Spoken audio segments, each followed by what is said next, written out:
इतिहास। दिल्ली सल्तनत। दिल्ली सल्तनत के प्रमुख वंश गुलाम वंश, खिलजी वंश, तुगलक वंश, सैयद वंश तथा लोधी वंश। गुलाम वंश के संस्थापक कुतुबुद्दीन ऐबक, खिलजी वंश के संस्थापक जलालुद्दीन खिलजी, तुगलक वंश के संस्थापक गयासुद्दीन तुगलक, सैयद वंश के संस्थापक खिज्र खां तथा लोधी वंश के संस्थापक बहलोल लोधी थे। शासन अवधि। सबसे ज्यादा समय तक दिल्ली सल्तनत पर शासन करने वाला वंश तुगलक वंश, तत्पश्चात गुलाम वंश, लोधी वंश, सैयद वंश तथा खिलजी वंश सबसे कम समय तक शासन करने वाला वंश रहा। गुलाम वंश 1206 से 1290 ईस्वी तक। इस वंश को गुलाम वंश इसलिए कहते हैं क्योंकि इस वंश के संस्थापक कुतुबुद्दीन ऐबक मोहम्मद गोरी के गुलाम थे। कुतुबुद्दीन ऐबक 1206 से लेकर 1210 ईस्वी तक कुतुबुद्दीन ऐबक ने सुल्तान की उपाधि धारण नहीं की थी, बल्कि मलिक तथा सिपहसलार, इसका अर्थ होता है राजा का मुख्य अधिकारी, की उपाधि धारण की थी। कुतुबुद्दीन ऐबक गरीबों के प्रति दया भाव रखते थे, इसीलिए इन्हें हातिम कहा गया है। ये लाखों में दान देते थे, इसीलिए इन्हें लाख वक्स भी कहा जाता है। इन्हें पूरा कुरान याद था, इसीलिए इन्हें कुरान खान या हाफिज या कुरान वक्स भी कहा जाता था। कुतुबुद्दीन ऐबक के दरबार में दो विद्वान रहते थे। एक मिनहाज उस सिराज, जिन्होंने तबकात ए नासिरी पुस्तक लिखी है। दो हसन निजामी, जिन्होंने ताज उल नासिरी पुस्तक लिखी है। कुतुबुद्दीन ऐबक ने दिल्ली में भारत की पहली मस्जिद कुबुतुल इस्लाम मस्जिद बनवाई थी। कुतुबुद्दीन ऐबक ने अजमेर विजय के बाद वहां एक संस्कृत विद्यालय, क्योंकि हरिकेली नाट्य पुस्तक के कुछ श्लोक यहां पाए गए हैं, के स्थान पर 2.5 दिन का झोपड़ा नामक मस्जिद बनवाई थी। इसका आकार एक विद्यालय के समान है। ऐबक के गुरु बख्तियार काकी थे। कुतुबुद्दीन ऐबक ने अपने गुरु बख्तियार काकी के याद में अफगानिस्तान की जाम मीनार से प्रेरित होकर दिल्ली के मेहरौली में कुतुब मीनार बनवाई थी, किंतु पूर्ण निर्माण नहीं कर पाया। कुतुबुद्दीन ऐबक ने कुतुब मीनार को 2 मंजिल ही बनवाई थी, जबकि शेष 3 मंजिल इल्तुतमिश ने पूरा किया था। मोहम्मद बिन तुगलक के काल में कुतुब मीनार पर बिजली गिर गई तो फिरोज शाह तुगलक ने कुतुब मीनार का पुनर्निर्माण करवाया था। अलाउद्दीन खिलजी कुतुब मीनार की प्रतिद्वंदी मीनार बनाना चाहते थे, अतः उन्होंने अलाई मीनार बनवाई, किंतु इंजीनियरों की गलती के कारण यह कुतुब मीनार का मुकाबला नहीं कर सकी। अलाउद्दीन खिलजी ने कुबुतुल इस्लाम मस्जिद के प्रवेश द्वार के रूप में अलाई दरबार बनवाया था। 1210 ईस्वी में लाहौर में चौगान खेलते हुए घोड़े से गिरने से कुतुबुद्दीन ऐबक की मौत हो गई।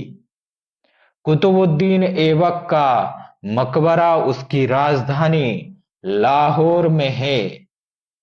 कुतुबुद्दीन ऐबक को गुलाम वंश का वास्तविक संस्थापक नहीं कहा जाता है, क्योंकि इसने अपने नाम का खुतबा नहीं पढ़वाया था। खुतबा का अर्थ विभिन्न स्थानों पर राजा की प्रशंसा में पाठ पढ़ा जाता था। सिक्का नहीं चलवाया, कोई बड़ा युद्ध नहीं लड़ा और न ही इसने खिलाफत हासिल की थी। खिलाफत का अर्थ होता है इस्लामिक धार्मिक गुरुओं अर्थात खलीफाओं से राजा बनने की अनुमति लेना या उपाधि प्राप्त करना। कुतुबुद्दीन ऐबक ने ना ही सुल्तान की उपाधि धारण की थी तथा अपनी राजधानी लाहौर को ही रखी, किंतु इसके पश्चात दिल्ली सल्तनत के सभी वंशों की राजधानी दिल्ली ही रही थी। अतः कुतुबुद्दीन ऐबक को गुलाम वंश का वास्तविक संस्थापक न मानकर गुलाम वंश का पहला शासक माना जाता है। आराम शाह 1210 से 1211 ईस्वी यह कुतुबुद्दीन ऐबक का उत्तराधिकारी था, किंतु अयोग्य था, अतः कुतुबुद्दीन ऐबक का गुलाम इल्तुतमिश अगला शासक बना। इल्तुतमिश 1211 से 1236 ईस्वी तक इल्तुतमिश सुल्तान बनने से पहले बदायूं उत्तर प्रदेश का सूबेदार था, जो दिल्ली के नजदीक है, अतः इसे दिल्ली से लगाव था। अतः इल्तुतमिश ने अपनी राजधानी दिल्ली को बनाई थी। इल्तुतमिश ने शासक बनने के लिए खलीफा अल मिनतसीर बिल्लाह से खिलाफत हासिल की थी और तब सुल्तान की उपाधि धारण की तथा अपने नाम का खुतबा पढ़वाया। इल्तुतमिश को शुद्ध इस्लामिक पद्धति का वास्तविक संस्थापक सुल्तान कहते हैं। इसे गुलामों का गुलाम कहते हैं, क्योंकि यह कुतुबुद्दीन ऐबक का गुलाम था। इल्तुतमिश के समय जियाउद्दीन मांग बरूनी का पीछा करते हुए चंगेज खां दिल्ली की सीमा तक पहुंच गया था। चंगेज खां बहुत ही निर्दयी, पापी, क्रूर था। उसकी सेना को अधिक सिर काटने पर इनाम प्राप्त होता था।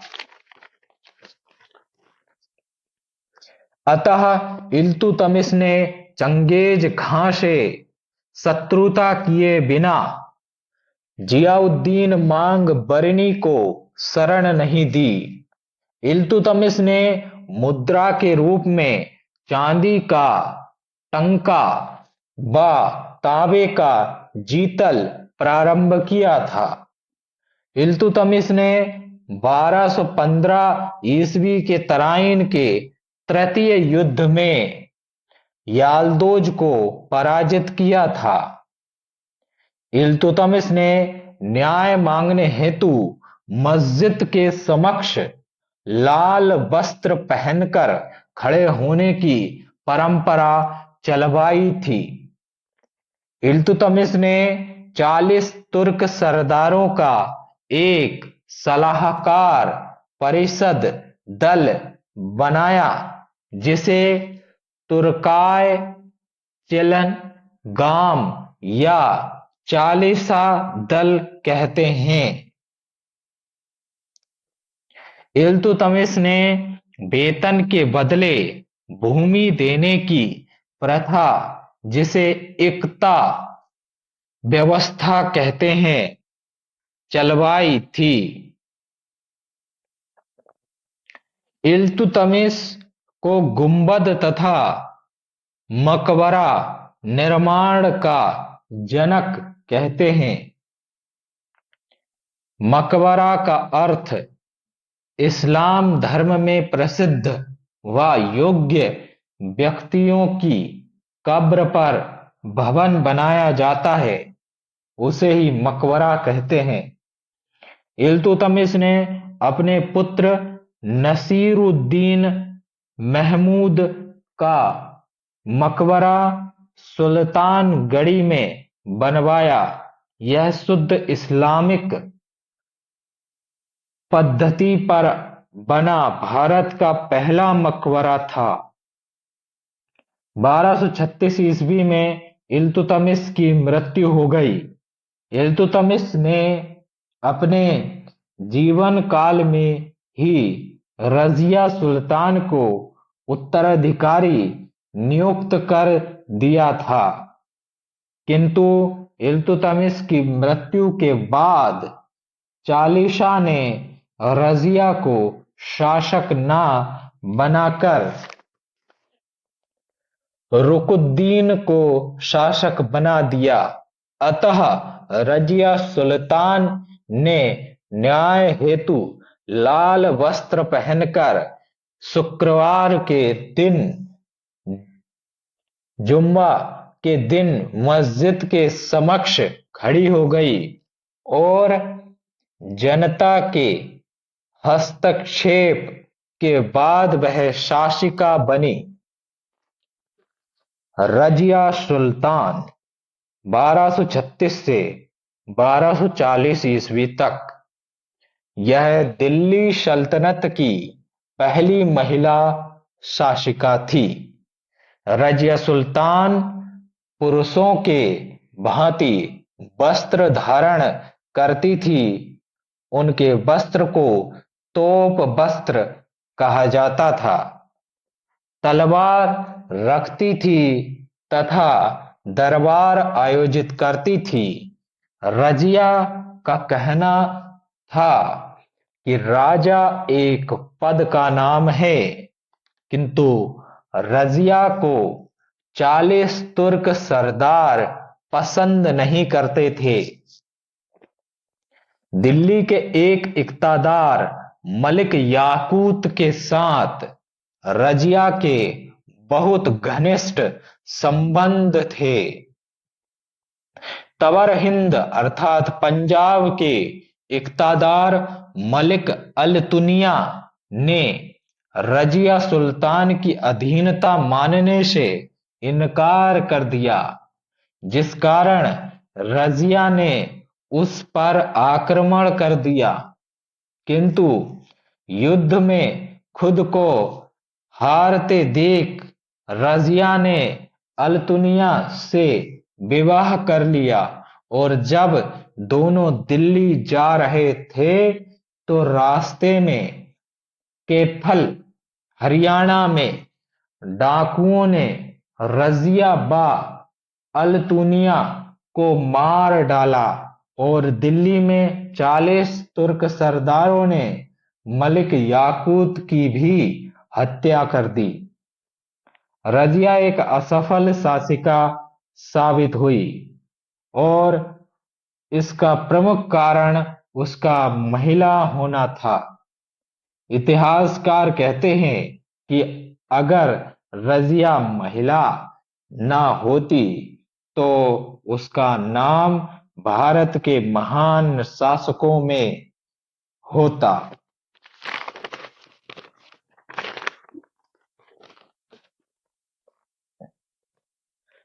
रजिया सुल्तान के बाद निम्नलिखित शासक बने। 1. बहराम शाह 1240 से 1242 ईस्वी तक। 2. अलाउद्दीन मसूद शाह 1242 से 1246 ईस्वी तक। इन्होंने खलीफा से अनुमति ली थी तथा सिक्के चलवाए थे। 3. नसीर उद्दीन शाह 1246 से 1266 ईस्वी। नसीर उद्दीन शाह एक मितव्ययी मतलब कम खर्चीला शासक था। यह टोपी सिलकर उन्हें बेचकर अपना जीवन यापन करता था। उसने एक गुलाम को चालीसा दल में स्थान दिया था। यह नसीरुद्दीन शाह का गुलाम ही था। इसका नाम बलबन था। बलबन ने चालीसा दल में अपनी प्रमुख योग्यता दिखाई थी। इसीलिए नसीरुद्दीन शाह ने बलबन को उलुग खां की उपाधि दी थी।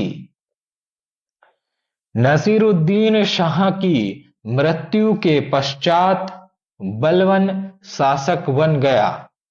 इसने शमशी वंश की स्थापना की थी। बलबन 1266 से 1287 ईस्वी। यह ईरान का निवासी था। ईरान में सर्वाधिक शिया लोग रहते हैं। इस्लाम 73 संप्रदायों में विभक्त है, जिनमें शिया व सुन्नी संप्रदाय मुख्य हैं। बलबन ने अपने साम्राज्य में शियाओं की परंपराएं लागू की, जो निम्नलिखित है। 1. सजदा अर्थात राजा के समक्ष झुकना। जबकि इस्लाम धर्म में कहा गया है कि आप अल्लाह के सिवा किसी के समक्ष नहीं झुकेंगे। 2. पेबोस पद्धति अर्थात हाथ व पैर को चूमना, प्रणाम करना इत्यादि, ये इस्लाम धर्म में पाई जाती है। 3. नौरोज त्योहार प्रारंभ करवाया। यह पारसी धर्म वालों का त्योहार है। बलबन ने कहा कि राजा ईश्वर का प्रतिनिधि होता है। बलबन ने जबकि रक्त एवं लोह की नीति अपनाई थी, अर्थात आक्रामक नीति, शरीर व तलवार की नीति। नोट: जिब्राइल अर्थात फरिश्ता ईश्वर अर्थात अल्लाह का पैगाम जमीन पर पैगंबर को देता है, जो लोगों तक यह पैगाम पहुंचाता है। और आखिरी पैगंबर मोहम्मद साहब थे। बलबन ने राजत्व सिद्धांत को लागू किया, अर्थात जो राजा ने कहा वही सही है। बलबन ने चालीसा दल को समाप्त कर दिया। बलबन ने उत्तर प्रदेश के गढ़ मुक्तेश्वर में एक मस्जिद बनवाई। बलबन की मृत्यु के बाद अगला शासक केकुबार बना। यह एक अयोग्य शासक था। इसने कुल 2 वर्षों तक ही शासन किया। गुलाम वंश का अंतिम शासक क्यूमर्स था। 1290 ईस्वी में फिरोज शाह खिलजी ने इसकी हत्या कर दी तथा खिलजी वंश की स्थापना कर दी। धन्यवाद। समाप्त।